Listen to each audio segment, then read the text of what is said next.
का बेटा बना IAS officer. IAS officer struggle and success story in Hindi. ये कहानी है गोविंद जायसवाल की। गोविंद के पिता एक रिक्शा चालक थे। बनारस की तंग गलियों में एक 12x8 के किराए के कमरे में रहने वाला गोविंद का परिवार बड़ी मुश्किल से अपना गुजारा कर पाता था।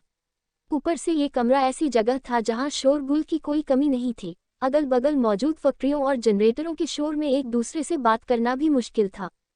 नहाने धोने से लेकर खाने पीने तक का सारा काम इसी छोटी सी जगह में गोविंद, उनके माता पिता और 2 बहनें करती थीं।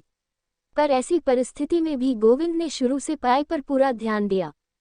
अपनी पढ़ाई और किताबों का खर्चा निकालने के लिए वो क्लास 8 से ही ट्यूशन पढ़ाने लगे।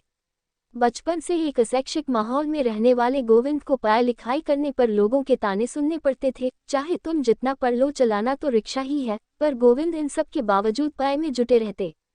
उनका कहना है, मुझे डाइवर्ट करना असंभव था। अगर कोई मुझे डेमोरलाइज करता तो मैं अपनी स्ट्रगलिंग फैमिली के बारे में सोचने लगता।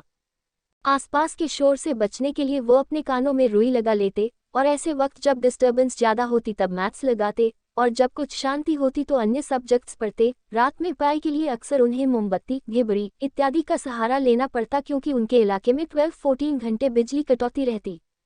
चूंकि वो शुरू से स्कूल टॉपर रहे थे और साइंस सब्जेक्ट्स में काफ़ी तेज थे, इसलिए क्लास 12 के बाद कई लोगों ने उन्हें इंजीनियरिंग करने की सलाह दी। उनके मन में भी एक बार यह विचार आया, लेकिन जब पता चला कि एप्लीकेशन फॉर्म की फ़ीस ही 500 रुपये है तो उन्होंने ये आइडिया ड्रॉप कर दिया और बीएचयू से अपनी ग्रेजुएशन करने लगे, जहां सिर्फ 10 रुपये की औपचारिक फ़ीस थी। गोविंद अपने आईएएस अफसर बनने के सपने को साकार करने के लिए पढ़ाई कर रहे थे और फाइनल प्रिपरेशन के लिए दिल्ली चले गए, लेकिन उसी दौरान उनके पिता के पैरों में एक गहरा घाव हो गया और वो बेरोजगार हो गए। ऐसे में परिवार ने अपनी एकमात्र संपत्ति, एक छोटी सी जमीन को 30,000 रुपये में बेच दिया ताकि गोविंद अपनी कोचिंग पूरी कर सके। और गोविंद ने भी उन्हें निराश नहीं किया। 24 साल की उम्र में अपने पहले ही अटेम्प्ट में ईयर 2006 474 सफल कैंडिडेट्स में 48वां स्थान लाकर उन्होंने अपनी और अपने परिवार की जिंदगी हमेशा हमेशा के लिए बदल दी। मैथ्स पर कमांड होने के बावजूद उन्होंने मेंस के लिए फिलॉसफी और हिस्ट्री चूज किया और प्रारंभ से इनका अध्ययन किया। उनका कहना है कि इस दुनिया में कोई भी सब्जेक्ट कठिन नहीं है, बस आपके अनादर उसे क्रैक करने की विल पावर होनी चाहिए। अंग्रेजी का अधिक ज्ञान न होने पर उनका कहना था, भाषा कोई परेशानी नहीं है, बस आत्मविश्वास की ज़रूरत है। मेरी हिंदी में पढ़ने और व्यक्त करने की क्षमता ने मुझे अचीवर बनाया। अगर आप अपने विचार व्यक्त करने में कॉन्फिडेंट हैं तो कोई भी आपको सफल होने से नहीं रोक सकता।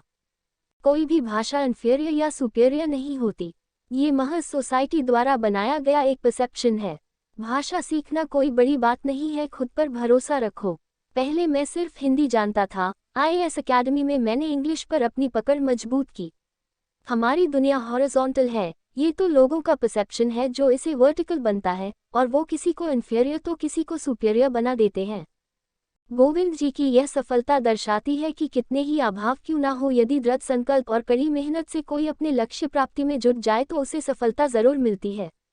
आज उन्हें आईएएस ऑफिसर बने 5 साल हो चुके हैं, पर उनके संघर्ष की कहानी हमेशा हमें प्रेरित करती रहेगी। इस पोस्ट को पढ़ने के बाद खुद गोविंद जायसवाल जी ने कमेंट किया, इसके लिए हम उनके आभारी हैं। उनकी ईमेल इस बात की पुष्टि करती है कि गोविंद जी ने खुद ही ये कमेंट किया है और किसी और ने उनके नाम से ये कमेंट नहीं डाला है।